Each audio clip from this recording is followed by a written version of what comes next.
کچھ زمینوں میں سب کا سب میں نے تمہارے لیے بنایا ہے. کس کے لیے بنایا؟ آپ لوگ میرے ساتھ شریک رہیں گے نا، کیونکہ آدھے گھنٹے میں نے سبق پڑھا کے جانا ہے نا، تو پوری امتحان کی تیاری کرانی ہے نا. 100 نمبروں کی ٹیوٹر کے پاس ٹائم کم ہو تو وہ پھر وہی پیپر دیتا ہے جو امتحان میں آنے والے ہیں، تو وہی سوالات کی تیاری کرائے گا جو بہت ہی ضروری ہے. تو ساری کائنات کیوں بنی ہے؟ بولے نا، میرے اور آپ کے لیے. تبھی ہم جب دل چاہتا ہے بکرا ذبح کر کے کھا جاتے ہیں. بکرے کو احتجاج کا حق ہے کہ جب انسان جوان ہوتا ہے، عیاشی کی عمر ہوتی ہے، تو وہ عیاشی میں لگتا ہے. اور میں جب 2 دانت کا ہوا، جوانی کی دہلیز پہ میں نے قدم رکھا، مجھے بدنظری بھی نہیں کرنے دی جاتی اور میرے گلے پہ چھری پھیر کر انسان کباب بنا کے کھا لیتا ہے. بکرے کو احتجاج کا حق ہے؟ نہیں ہے. اگر وہ اللہ سے احتجاج کرے گا کہ اللہ یہ کیا بات ہے، یہ لوگ صبح شام ہیومن رائٹس کی بات کرتے ہیں، تو جانوروں کے کوئی حقوق نہیں ہے کیا؟ ہمیں زندہ رہنے کا حق نہیں ہے؟ ابھی ہم جوان ہوئے تھے، ابھی ہمیں پتہ چلا تھا بکرا کیا ہوتا ہے، بکری کیا ہوتی ہے. ہی اور شی کا فرق بکرے کو پتا ہے، انسانوں کو پتا. حیرت کی بات ہے نا، انسان کنفیوز ہے کہ میں ہی ہوں کہ میں شی ہوں. تبھی تو میں کہتا ہوں بر وقت بچوں کی شادی کر دیا کرو، یہ زمانہ بڑے فتنے کا زمانہ ہے، ورنہ بچہ تھوڑے دنوں میں کنفیوز ہو جائے گا کہ میں ہی ہوں یا میں شی ہوں. شادی ہو جائے گی، شی آئے گی اس کی زندگی میں، کمپیئر کرے گا. وہ کہے گا دونوں شی نہیں ہو سکتے، دونوں ہی نہیں ہو سکتے، ہم دونوں میں سے ایک ہی ہے اور ایک کیا ہے، شی ہے. تو یہ اس لیے بھی اس زمانے میں جلدی شادی ضروری ہے کہ آپ کو پتہ چل جائے کہ آپ ہو کیا. تو کیونکہ اگر یہ چیز بہت زیادہ ہماری سوسائٹی میں پھیل گئی نا، بہت پھیل گئی، تو بڑے مسائل ہو جائیں گے. آپ اپنے بچے کی شادی کرو گے، آپ کو پتہ نہیں چلے گا کہ میں داماد لا رہا ہوں یا بہو لا رہا ہوں گھر میں. مسئلے ہو جائیں گے. تو اس لیے بھائی، تو بکرا جو ہے نا، بکرا وہ جوان ہوتا ہے، اس کو بدنظری بھی نہیں کرنے دی جاتی، ہم کاٹ کے کھا جاتے ہیں. کراچی میں ایک علاقہ ہے سہراب بوٹ، نام سنا ہے؟ جو کراچی کے لوگ ہیں ان کو اچھی طرح پتہ ہوگا. وہاں ہم ایک طویل عرصے تک دمبئی کی بوٹیاں سمجھ کے کھاتے رہے ہیں، نمکین بوٹیاں. ہم سمجھتے تھے یہ کس کی ہیں، دمبے کی. بعد میں پتہ چلا بھینس جو ساری زندگی دودھ دیتی ہے، ساری زندگی کیا کرتی ہے، دودھ. کتنی خدمت کرتی ہے انسان کی. جس دن دودھ دینا بند کرتی ہے، اس دن سہراب گوٹ میں اس کو کاٹ کے دمبے کے نام پہ وہ تکے بنا کے ہمیں کھلا دیے جاتے ہیں. وہ اتنے چھوٹے چھوٹے ہوتے ہیں، کیا پتہ چل رہا ہوتا ہے. تو اب مجھے ایک بات بتاؤ، بھینس کو احتجاج کرنا چاہیے نا. گاؤں دیہاتوں میں کیا ہوتا ہے بھائی، جب آپ اپنی ماں کی بات نہیں مانتے، ماں کیا تانا دیتی ہے، میں تجھے دودھ نہیں بخشوں گی، میں تجھے دودھ نہیں بخشوں گی. بتاؤ ماں نے دودھ زیادہ پلایا ہوتا ہے یا بھینس نے زیادہ پلایا ہوتا ہے؟ بھینس نے بہت پلایا ہوتا ہے. اور ماں کا دودھ ہم نے 2 سال 1.5 سال پیا ہوتا ہے، اور بھینس کا دودھ تو اب تک پی رہے ہیں. لسی بھی بنا رہے ہیں، آئس کریم بھی بنا رہے ہیں، اور چائے بھی بنا رہے ہیں. ابھی میں چائے پی کے آیا ہوں، پتہ نہیں بھینس کا دودھ کی تھی کس کی تھی. تو ہونا یہ چاہیے کہ جب وہ بڈھی ہو جائے بھینس، تو جیسے ہم بڑھاپے میں ماں کے قدموں میں جنت تلاش کرتے ہیں، تو بھینس کی دم میں کچھ تو تلاش کریں نا ہم. کیا خیال ہے بھائی؟ لیکن سزا کیا دیتے ہیں بھائی، تو ساری زندگی تو نے ہمیں دودھ پلایا، اب تو نے دودھ دینا بند کیا، تیری سزا یہ ہے کہ تو چھورے کے نیچے آئے گی اور تیرے کباب بن کے دمبے کے نام پہ بکیں گے، کھلائے جائیں گے. تو بھینس کو احتجاج کرنے کا حق ہے یا نہیں ہے؟ اگر بھینس احتجاج کرے کہ بھئی یہ کیا بات ہے، اپنی ماں کے دودھ کی تو اتنی قدر ہے کہ بڑھاپے میں اس کے قدموں میں جنت تلاش کرتے ہیں، اور میں نے تو ان کی ماں سے بھی زیادہ دودھ پلایا، اور آئس کریمیں بھی کھلائی، لسیاں بھی کھلائیں، اور ان کی بزنس بھی چمکایا. میں نے جس دن دودھ دینا بند کیا تو کاٹ کے کھا کے ختم کر دیا. بھائی یہ حق بھینس کو نہیں ہے. وجہ اس کی ہے کہ بھینس اگر اللہ کے سامنے احتجاج کرے، گائے اگر اللہ کے سامنے احتجاج کرے، بکرے اگر ہڑتال کریں، تو اللہ کہے گا میں نے تمہیں بنایا کس کے لیے ہے؟ بولیں، انسان کے لیے بنایا ہے. میں نے بنایا انسان کے.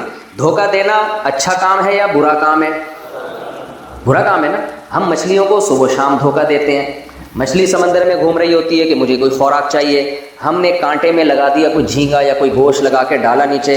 مچھلی یہ سمجھتی ہے کہ یہ انسان، اس نے بھوکوں کو کھانا کھلانے کے قرآن میں فضائل پڑھے ہیں، تو آج یہ کس پر مہربان ہو رہا ہے؟ مجھ پہ مہربان ہو رہا ہے. اس نے حدیث سنی ہے کہ ایک شخص نے پیاسے کتے کو پانی پلایا، اللہ نے اس کو بخش دیا، تو لگ رہا ہے آج مجھے یہ گوشت کھلانے کے موڈ میں. کتنا خطرناک کانٹا اس کے پیچھے ہم نے دھوکہ دے کے لگایا ہوا ہوتا ہے. جیسے ہی وہ بیچاری آتی ہے اور چک مارتی ہے، اور ہم کیسی بے دردی کے ساتھ اس کو کھینچتے. تو مچھلیوں کو احتجاج کا حق ہے کیا؟ کہ یہ کیا بات ہے, دھوکہ آپس میں ایک دوسرے کو دیں تو برے ہیں, ہمیں صبح شام دھوکہ دیتے ہیں, صبح شام بیوقوف بناتے ہیں. نہیں بھائی, اگر مچھلی احتجاج کرے گی تو اللہ کہے گا میں نے تجھے پیدا کس کے لیے کیا ہے, انسان کے لیے کیا ہے. تو اب مجھے ایک بات بتاؤ, ساری دنیا میرے اور آپ کے لیے, تو کیا یہ پاسبل ہے ہم پیڑے کھانے کے لیے ہوں؟ پیڑے کھانا کراچی والے سمجھتے ہیں. دیکھو 6 آدمی کہیں, یہ پیڑے کھانا جو ہے نا, پہلے میں بتا دوں کسے کہتے ہیں نا, 4-6 آدمی کہیں سفر پہ نکلے ہوں تو کاموں کو تقسیم کرتے ہیں نا. بھائی جنگل میں جا رہے ہیں, بھائی تیرا کام ہے لکڑیاں کاٹ کے لانا, تیرا کام ہے ٹماٹر چھیلنا, تیرا کام ہے آگ لگانا, سب مل جل کے خدمت کرتے ہیں نا. تو ایسے موقع پہ ایک آدمی جو کچھ بھی نہ کر رہا ہو, کھانے کے وقت آگے بیٹھ جاتا ہو وہ, تو ایسے موقع پہ کہا جاتا ہے تو کیا پیڑے کھانے کے لیے آیا ہوا ہے؟ تو مجھے ایک بات بتاؤ, ساری کائنات انسان کے لیے اللہ نے مسخر کر کے لگا دی, انسان کیا یہاں پیڑے کھانے کے لیے؟ اگر ہمارا کوئی مقصد نہیں ہے, اٹ مینس کہ ہم شراب پینے کے لیے ہیں, ہم عیاشی کرنے کے لیے ہیں, ہم زنا کرنے کے لیے ہیں, ہم نائٹ کلبوں میں ناچنے کے لیے ہیں, ہم بوڑھے ماں باپ کی ٹینشن سے بچنے کے لیے اولڈ ہاؤس میں ان کو جمع کرائیں گے تاکہ ہماری لائف کیا ہو, ہمارے ماں باپ کباب میں ہڈی نہ بنے. کیوں؟ ہم انٹرٹینمنٹ کے لیے. جب آپ نے اپنی زندگی کا مقصد انٹرٹینمنٹ بنا دیا تو آپ کو پتہ ہے مقصد میں جو چیز رکاوٹ بنتی ہے, مقصد کو ہٹایا جاتا ہے یا رکاوٹ کو ہٹایا جاتا ہے؟ بولو نا کیا ہو گیا بھائی, رکاوٹ کو. تو جب آپ کی زندگی کا مقصد انٹرٹینمنٹ ہے, لائف کو انجوائے کرنا ہے, تو ہر وہ چیز جو انجوائمنٹ میں رکاوٹ بنے گی آپ اسے سائڈ پہ لگاؤ کہ نہیں لگاؤ گے؟ تو بوڑھے ماں باپ لائف کو انجوائے کراتے ہیں, یہ رکاوٹ بنتے ہیں, رکاوٹ بنتے ہیں. وہ تو کھانستے ہیں, جراثیم پھیلیں گے گھر میں, ان کو تھوڑی تھوڑی دیر کے بعد اٹھا کے لے جانا پڑتا ہے, کھانے کا پوچھنا پڑتا ہے. پھر بڑھاپے میں انسان میں برداشت کم ہو جاتی ہے, وہ چیختا چلاتا ہے, ڈانٹتا ہے, بلا وجہ ڈانٹتا ہے, وہ آپ کو برداشت کرنی پڑتی ہے. تو اس کا حل جو ملحد لوگ ہیں, جو خدا کو نہیں مانتے, جو کہتے ہیں ہم انٹرٹینمنٹ کے لیے, انہوں نے اس کا بہترین حل تلاش کیا. بھائی 60-65 سال کے ابا یا اماں ہوئے تو اٹھا کے کہاں جمع کرا دو ان کو, یار وہیں پلتے رہیں گے, پیسے جمع کرا دو بس جا کے. ہم لائف کو کیا کریں؟ انجوائے. لیکن جس کو یہ پتا ہے کہ میں لائف کو انجوائے کرنے کے لیے نہیں آیا, انجوائمنٹ لائف کا ایک حصہ ہے, مقصد نہیں ہے. مقصد اللہ کی رضا ہے, مقصد اچھا عمل ہے, مقصد جنت ہے, جہنم سے بچنا ہے. تو اس کے بارے میں حدیث کیا کہتی ہے کہ اس شخص پر اللہ کی لعنت جس کو ماں باپ بوڑھاپے میں ملے اور بوڑھاپے میں اس نے ان کی خدمت کر کے اپنے اوپر جنت کو لازم نہیں کر لیا, یعنی اس نے جنت کا بہترین آپشن ضائع کر دیا. تو نبی نے فرمایا اس پر اللہ کی لعنت. میں سمجھا پا رہا ہوں اپنی بات؟ تو اگر ہم لائف کو انجوائے کرنے کے لیے پیدا ہوئے ہیں نا, تو پھر طلاقیں بھی ہوں گی, پھر گرل فرینڈ بوائے فرینڈ کا جو کلچر ہے وہ پروموٹ ہوگا, شادی بیاہ کا کلچر کیا ہوگا, بولو ختم. پھر نسلیں رکیں گی, نسل بڑھے گی نہیں. نسل روکنا اللہ کا حکم ہے یا نسل بڑھانا؟ تزوج الودود الولود. دیکھو اللہ تعالیٰ نے ہمیں بتایا کہ یہ ساری کائنات میں نے تمہارے لیے بنائی ہے, تو ظاہر ہے ہم پیڑے کھانے کے لیے نہیں ہے. پیڑے کھانے کا مطلب سمجھ میں آ گیا نا, ہمارے ذمہ بھی کوئی کام ہے. میں اس کی چھوٹی سی مثال دے کے جلدی سے آگے چلتا ہوں.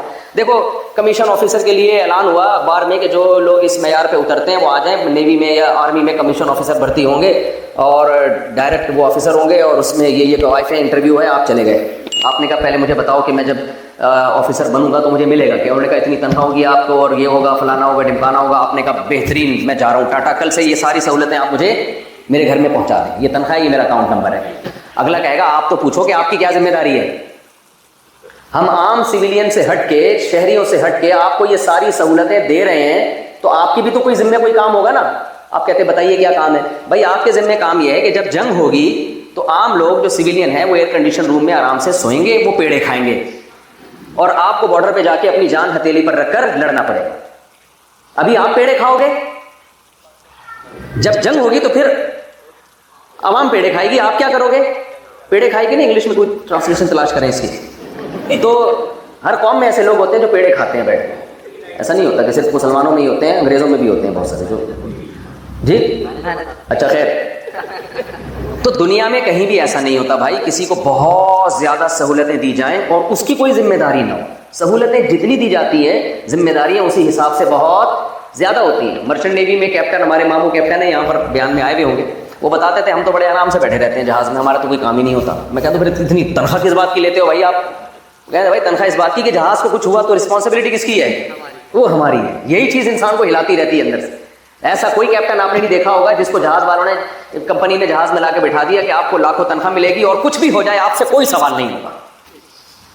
تو کہے گا بھائی یہ ماموں کا گھر ہے، یہ جہاز ہے، کیا خیال ہے؟ تو یہ دنیا ہمارے ماموں کا گھر نہیں ہے، اللہ نے ساری کائنات ہمارے لیے بنائی ہے، تو ہماری رسپانسبلٹی سب سے زیادہ ہے۔ وجہ یہ ہے کہ جانور کو اللہ نے کسی مقصد کے لیے پیدا نہیں کیا، وہ ہمارے فائدے کے لیے ہمیں ایک مقصد دیا ہے، وہ مقصد ہے لیبلوکم ایکم احسن عملا، اللہ دیکھنا چاہتے ہیں تم میں اچھا عمل کون کرتا ہے، جو اچھا عمل کرے گا وہ کامیاب اور جو برا عمل کرے گا وہ ناکام۔ جانور مر کے مٹی ہو کے ختم، کوئی حساب و کتاب نہیں ہے، انسان مر کے مٹی ہو کے ختم نہیں ہوتا، مٹی بنانے کے بعد یہ عمل ریورس ہوگا اور اللہ اس کو دوبارہ انسان بنا کے اپنے سامنے کھڑا کرے گا۔ جب نبی صلی اللہ علیہ وسلم نے یہ دعویٰ کیا نا، کہ تمام پیغمبروں نے یہ دعویٰ کیا ہے کہ ہم مر کے مٹی ہو کے ختم ہوتے ہیں لیکن دوبارہ زندہ کیے جائیں گے، حساب و کتاب ہوگا، تو ہر پیغمبر پہ ایک ہی اعتراض کیا گیا ہے کہ اَإِذَا مِتْنَا وَكُنَّا تُرَابًا وَعِظَامًا أَإِنَّا لَمَبْعُوثُونَ، بھلا جب ہم مر کے مٹی ہو کے ختم ہو گئے ہمیں کون دوبارہ زندہ کرے گا۔ سورہ یاسین کا آخری رکوع، نبی صلی اللہ علیہ وسلم کے پاس ایک مشرک آیا، کیونکہ یہ سوال لوگوں کے ذہنوں میں بہت پیدا ہوتا ہے جب آخرت کی بات ہوتی ہے نا، سب سے بڑا شیطان کا حملہ یہ ہوتا ہے کہ بھائی ہم تو ختم ہو جاتے ہیں تو ہم کیسے دوبارہ زندہ ہوں گے۔ تو یہ سوال نیا نہیں ہے، یہ سوال بہت پرانا ہے اور اس کا جواب بھی بہت پرانا ہے۔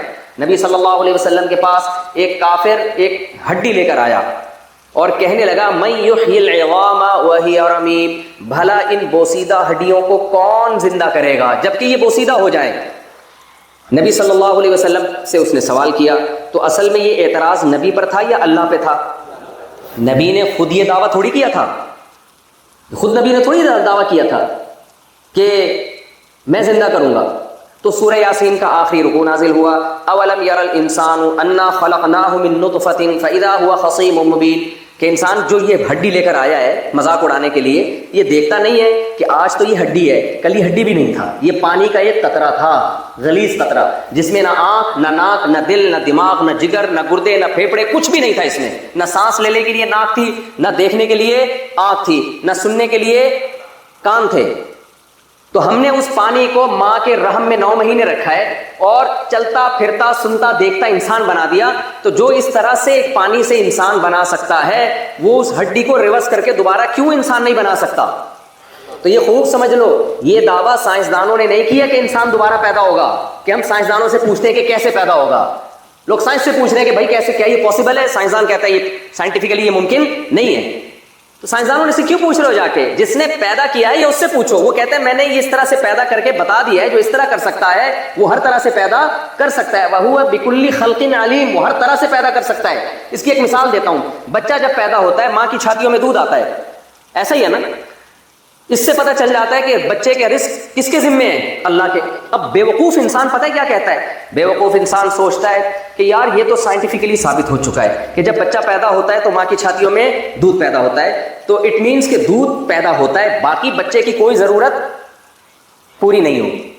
لوگ یہی کہہ رہے ہوتے ہیں نا، بھائی بچے کو تو اسکول کی فیسوں کی بھی ضرورت ہے، کل علاج کے لیے پیسوں کی بھی ضرورت ہے، صبح ناشتے کے لیے بریڈ کی انڈوں کی ضرورت ہے، تو اس سے دودھ پیدا ہو رہا ہے۔ تو جو ظاہر پرست انسان ہے وہ یہ کہے گا کہ صرف دودھ کا تو سائنٹیفکلی ثابت ہے، باقی چیزیں سائنٹیفکلی ثابت نہیں ہے، لہذا ہم نسل کو روکیں گے، اس لیے روکیں گے کہ صرف دودھ نہیں چاہیے بچے کو، بیسیوں اور چیزیں بھی چاہیے۔ لیکن جس کی عقل پہ پردے نہیں پڑے ہوئے، جو وحی کی روشنی میں عقل کا صحیح استعمال کرتا ہے، وہ کہتا ہے بھائی بچے جب پیدا ہوا اس کو اس وقت صرف دودھ کی ضرورت تھی، دودھ کا کوئی نام و نشان دور دور تک نہیں تھا۔ جس خدا نے روٹی سے بچے کی آنکھ بنائی، جس خدا نے روٹی سے بچے کی ناک بنائی، جس خدا نے روٹی سے بچے کے پاؤں اور دماغ بنائے، اس خدا کی قدرت کے خزانے حرکت میں آتے ہیں۔ بچہ دنیا میں آتا ہے، فوراً اسی روٹی سے دودھ پیدا ہونا شروع ہو جاتا ہے، جو بالکل ایک ڈفرینٹ چیز ہے۔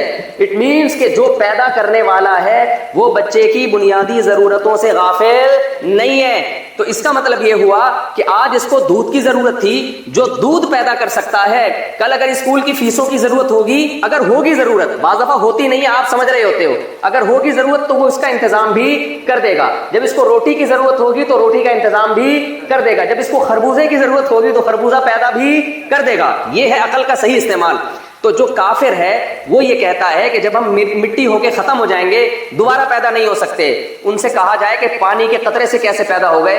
وہ جواب میں کہتے ہیں کہ سائنٹیفکلی چونکہ یہ بات ثابت ہے کہ اسپرم سے انسان پیدا ہو سکتا ہے لہذا ہم یہ مان لیں گے. لیکن جو وحی کی روشنی میں عقل استعمال کرتے ہیں وہ کہتے ہیں سائنٹیفکلی یہ پاسبل کیسے ہوا کہ پانی سے انسان بن گیا؟ یہ پاسبل کس نے کیا ہے؟ اللہ نے کیا ہے. تو جو اللہ سائنٹیفکلی یہ کر سکتا ہے کہ پانی میں ایسے سافٹ ویئر انسٹال کر سکتا ہے کہ 9 مہینے میں وہ بچہ بن کے باہر آ جائے, تو مٹی میں ایسے سافٹ ویئر انسٹال کیوں نہیں کر سکتا کہ اس عمل کو ریورس کر کے دوبارہ انسان بنا دے؟ نہیں یار میرا خیال ہے بات منہا خلقناکم, کیسے شاندار الفاظ ہیں سورہ طٰہٰ کے.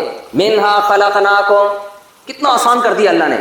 جب ہم مٹی کو دیکھتے ہیں نا تو اللہ کہتا ہے منہا خلقناکم, اس مٹی سے بنایا میں نے تمہیں. حالانکہ مٹی کو دیکھ کے کوئی یہ سوچ سکتا ہے کہ یہ غفار بھائی بن سکتے ہیں, یہ ستار بھائی بن سکتے ہیں, یہ وسیم بھائی بن سکتے ہیں, یہ سبکتگین بن سکتا ہے, یہ جمشید بن سکتا ہے؟ کوئی کہہ سکتا ہے؟